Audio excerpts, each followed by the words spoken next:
નમસ્કાર મિત્રો, સ્વાગત છે તમારું આપણી આ યુટ્યુબ ચેનલમાં જેનું નામ છે ગુજરાતી જીકેની જમાવટ. વિડીયોમાં વાત કરીશું મિત્રો કેન્દ્રીય કર્મચારીઓ માટે 1 જુલાઈ 2024થી મોંઘવારી ભથ્થું જે છે તે આટલા ટકા વધશે તે કન્ફર્મ થઈ ગયું છે. ગઈકાલ સાંજે એટલે કે તારીખ 6 ઓગસ્ટ 2024ના રોજ સાંજે લેબર બ્યુરો એટલે કે શ્રમ વિભાગ ભારત સરકાર દ્વારા ગત 1 જાન્યુઆરીથી લઈ અને 30 જૂન 2024 સુધીના ઓલ ઇન્ડિયા કન્ઝ્યુમર પ્રાઇસ ઇન્ડેક્સના વિવિધ રાજ્યોના આંકડાઓ જે છે તે જાહેર કરવામાં આવ્યા છે.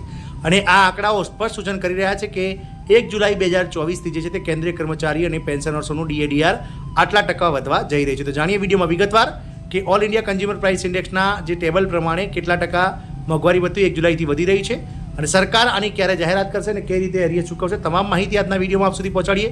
તો વિડીયોના અંત સુધી આપ બન્યા રહો અને જો તમે ચેનલમાં નવા હોય તો અમારી ચેનલને તમે સબસ્ક્રાઇબ કરો, બાજુમાં રહેલું બેલ આઇકોન દબાવી ઓલ નોટિફિકેશન ઓન કરો, જેથી કરીને ચેનલ પર મૂકવામાં આવતા વિવિધ ભરતીઓના નોટિફિકેશન, વિવિધ ભરતીઓના પરિણામ, જીકેના વિડીયો અને સરકારી કર્મચારી પેન્શનર્સ યોજનાઓને લગતા આવા પરિપત્રો તમને સરળતાથી ચેનલના માધ્યમથી ઉપલબ્ધ થઈ જાય. તો મિત્રો, કેન્દ્ર સરકારના કર્મચારીઓ માટે મોંઘવારી ભથ્થાની પુષ્ટિ થઈ ગઈ છે.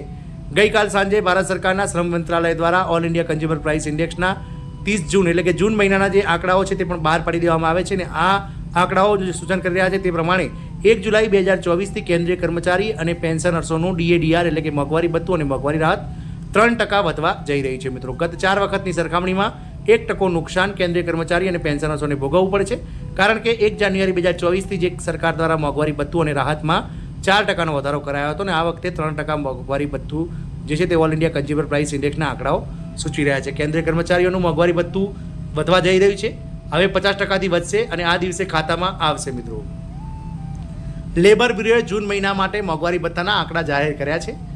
જૂન મહિનાનો ડેટા ગઈકાલે મોડી સાંજે એટલે કે ગઈકાલ 6 ઓગસ્ટ 2024ના રોજ મોડી સાંજે જાહેર કરવામાં આવ્યો હતો. જો કે આ નંબર 31 જુલાઈ આવવાનો હતો, પરંતુ તેમાં થોડો વિલંબ થયો હતો. આખરે ગઈકાલ મોડી સાંજે આ ડેટા જાહેર કરવામાં આવ્યો હતો. આ ડેટા જાહેર થયા પછી એ વાતની સંપૂર્ણ પુષ્ટિ થઈ ગઈ છે કે જુલાઈ 2024થી કેન્દ્રીય કર્મચારીઓના મોંઘવારી ભથ્થામાં કેટલો વધારો થશે. ગઈકાલ મોડી સાંજે જૂન 2024 માટેના ઓલ ઇન્ડિયા કન્ઝ્યુમર પ્રાઇસ ઇન્ડેક્સના જે AICPIના ડેટા છે તે બહાર પાડવામાં આવે છે. સાથે તેની વાતની પુષ્ટિ થઈ ગઈ છે કે કર્મચારીઓના મોંઘવારી ભથ્થામાં કેટલો વધારો થશે. મોંઘવારી ભથ્થામાં વધારાની રકમ સંપૂર્ણપણે ઓલ ઇન્ડિયા કન્ઝ્યુમર પ્રાઇસ ઇન્ડેક્સના આંકડાઓ પર આધારિત છે. જેમ જેમ આંકડો વધે છે તેમ તેમ મોંઘવારી ભથ્થું પણ વધે છે. જાણીએ શું છે all India consumer price index AICPIના આંકડાનો. તમને જણાવી દઈએ કે all India consumer price index data નક્કી કરે છે કે મોંઘવારી ભથ્થું કેટલું વધશે. જાન્યુઆરી 2024થી જૂન 2024 વચ્ચેના કુલ 6 મહિનાના ડેટાના આધારે એવું નક્કી કરવામાં આવ્યું છે કે જુલાઈ 2024થી કર્મચારીઓ અને પેન્શનર્સના મોંઘવારી ભથ્થા અને મોંઘવારી રાહત એટલે કે D અને DRમાં 3%નો વધારો જે છે તે કરવામાં આવશે. તમને જણાવી દઈએ કે 7મા પગાર પંચ હેઠળ કેન્દ્રીય કર્મચારી અને પેન્શનર્સોને હાલમાં 50%ના ધોરણે મોંઘવારી ભથ્થું ચૂકવાઈ રહ્યું છે. જાન્યુઆરીમાં all India consumer price index 138.9 point હતો, જેના કારણે મોંઘવારી ભથ્થું 50.84% થઈ ગયું હતું.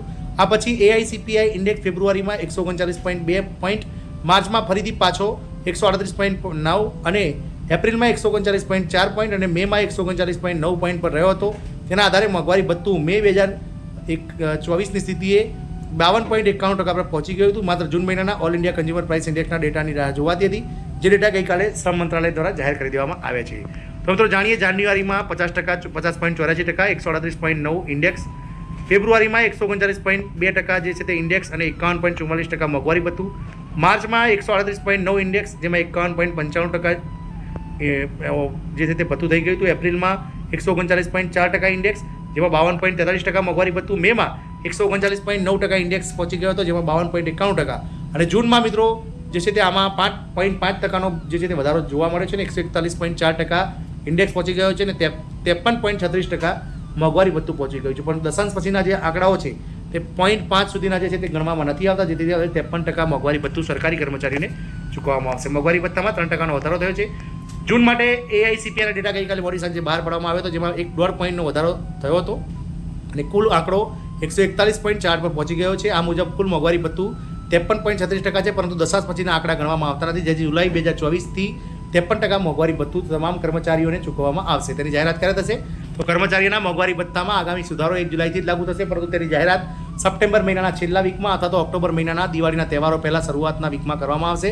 લેબર બ્યુરો તેના ડેટા નાણાં મંત્રાલયને સબમિટ કરશે અને નાણાં મંત્રાલયની ભલામણ પર કેબિનેટ દ્વારા તેને મંજૂરી આપવામાં આવશે. સામાન્ય રીતે મોંઘવારી ભથ્થું જે જુલાઈથી લાગુ થશે તેની જાહેરાત સપ્ટેમ્બરના અંતમાં અથવા તો ઓક્ટોબરના શરૂઆતમાં કરવામાં આવે છે. જો સપ્ટેમ્બરમાં જાહેરાત કરવામાં આવશે તો કર્મચારીઓને જુલાઈ અને ઓગસ્ટ મહિનાના એરિયસ તે જ મહિનાના પગારમાં ઓક્ટોબર મહિનામાં ચૂકવી દેવામાં આવશે. આમ કર્મચારીઓની દિવાળી સરકાર સુધારી શકે છે અને દિવાળી પહેલાં એટલે કે ઓક્ટોબર મહિનામાં જ જે છે તે જુલાઈ મહિનાનું જે છે તે DA/DR 3% મોંઘવારી ભથ્થું જાહેર કરી અને જુલાઈ અને ઓગસ્ટના એરિયા સાથે ઓક્ટોબરના પગારમાં સરકાર ચૂકવી દે તે દેખાઈ રહ્યું છે. મોંઘવારી ભથ્થું શૂન્ય થશે કે નહીં, તો કર્મચારીનું મોંઘવારી ભથ્થું શૂન્ય થશે કે નહીં તેની જે છે તે હવે રાહ જોવાની રહેશે નહીં, કારણ કે મોંઘવારી ભથ્થાની ગણતરી હવે જેમ છે તે આગળ ચાલતી રહેશે ને મોંઘવારી ભથ્થું શૂન્ય થવાનું નથી મિત્રો. આ રીતે જ મિત્રો લેબર બ્યુરોની government of India labour and employment labour bureau સાથે આપ જોઈ શકો છો અલગ અલગ જે રાજ્ય સરકાર છે તેના આંકડાઓ, જેમાં અત્યારે હાલ જૂનમાં જે 139.9% મેમાં હતો તે 141.4% AICPI ઇન્ડેક્સ પહોંચી ગયો છે. 141.4 CPIW જૂનમાં પહોંચી ગયો છે મિત્રો. આમ મિત્રો કર્મચારીઓ માટે 3% મોંઘવારી ભથ્થું નવી આશાઓ લઈ પગાર વધારો લઈ અને આવી રહી છે. જય હિન્દ, અસ્તુ.